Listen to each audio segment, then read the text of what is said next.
Hiram Sasser is with us, First Liberty Institute Executive General Counsel on the judiciary. Last night, I showed you some of the names and organizations that are funding this judicial coup against Trump, and that is exactly what it is. And it is well orchestrated, well planned, and well funded. What do we do about it? Hiram, welcome to the program. Hey, thanks for having me. You bet. So last night I kind of went through these, and it is sickening to see how well planned this is, and it has nothing to do with anything other than thwarting Donald Trump and his agenda. It doesn't have anything to do with the actual law or anything else. These are the same people that were planning for his impeachment before he took president the first time.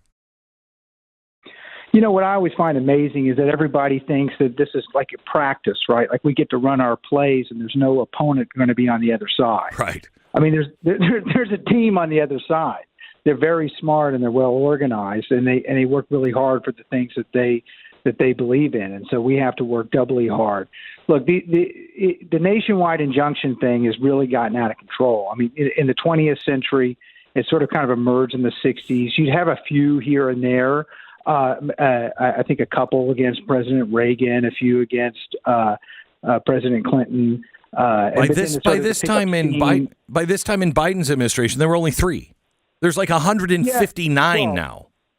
Well, that's right. Well, they've really ramped up the cost. What's fascinating, by the way, Glenn, is that the left complained about nationwide injunctions when they were applied. When basically 14 of them were applied to the Biden administration. Mm-hmm. There's a lot of what people don't understand really is that there's only two institutions that can fix this problem of nationwide injunctions. Either the Supreme Court's going to have to put an end to it, which they can, or Congress is going to have to put an end to it, which they can.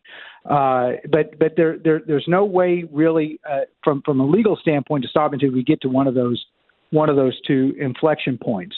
But what I think is very, very critical is that if you would look at Judge Kaczmarek, for example, when he enjoined the FDA's approval of abortion drugs, one of the things that he did was he actually halted his order for a week to allow for an emergency appeal by the United States.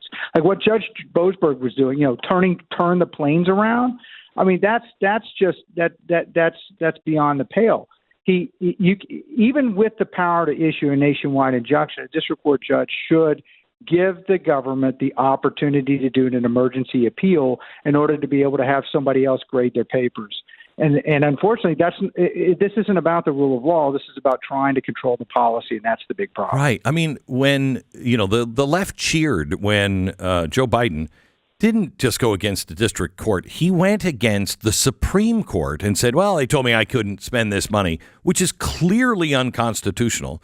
We're just going to give all these refunds and pay all these people's school bills. He couldn't do that. And then when the Supreme Court came out, he said, I'm just going to find another way to do it. He did it over and over and over again. I don't have a problem if you are violating the Constitution. If President Trump is violating the Constitution, that is the Supreme Court's job to say, hang on, you can't do that. It is not the district court's place to stop an administrator from doing administrative work. It is the Supreme Court's place. And, I suppose you as a district judge could get involved. I don't think you should, at least at this kind of level that they are. No district court said, hey, you got to turn the Enola Gay around. No, the president, that's his responsibility to do that, not court. Congress, yes, not a court. How far out of control is all of this, just to put it into perspective for the average person? Well, look, what's going on is that you have one judge issuing an injunction against the entire United States government that is embodied in the power of one man, the only person who's elected by the entire nation, and the entire executive branch is housed in one person and the people that person decides to employ in order to effectuate policy. Then you have this one district court judge, not elected by anybody, right, who's telling that person what to do. Look, the what really needs to happen is the Supreme Court needs to put a clamp on this. And at the very least, all these decisions they need to be put on ice until they go to the U.S. Supreme Court for the final resolution. Now, if the court says, "Hey, I agree with that, Judge," that's fine. That's the Supreme Court. And then Congress can step in and fix it. But that's where the rubber meets the road is that the left. Remember, they complained. Remember during the Biden administration, it's all about forum shopping. Do you remember all the discussions about forum shopping? Remind people. Look, all the left complained about is, well, anytime anyone wants to sue the Biden administration, they go to Texas, and they go find some district court judge in Texas. Well, I've noticed that none of the people on the left that are suing the Trump administration, they're not filing their cases in Texas, right? They're going to go find their judges. And here's the fascinating part. You remember all those attacks on judges? I mean, Judge Kaczmarek in Amarillo had a billboard just outside his neighborhood to remind his kids of what a horrible person he is. All right. Remember that. And you don't see the federal. Yeah, I never saw the Federal Judges Association issue a statement defending the judicial independence of Judge Kaczmarek, and that's why Judge Ho actually resigned recently from the Fifth Circuit. He's on the Fifth Circuit. Judge Ho resigned from the Federal Judges Association because he basically couldn't stand. What he said was he couldn't stand the hypocrisy of what was going on with the fact that they now issued a statement trying to defend the independence of the judiciary because of all this rhetoric about these judges that's a threat to judicial independence. The hypocrisy runs thick here. The left is against injunctions until they're for them. They're against judicial independence until they need it.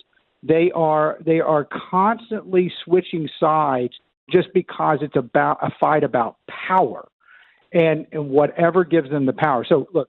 Bottom line is this.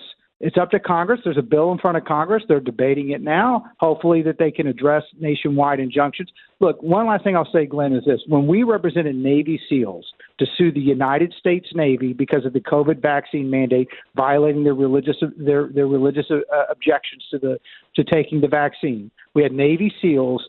We didn't do a nationwide injunction at First Liberty. We actually did the right thing. We filed a class action lawsuit. We followed all the rules of filing a class action lawsuit, and that's how we were able to win, and we defeated the Navy.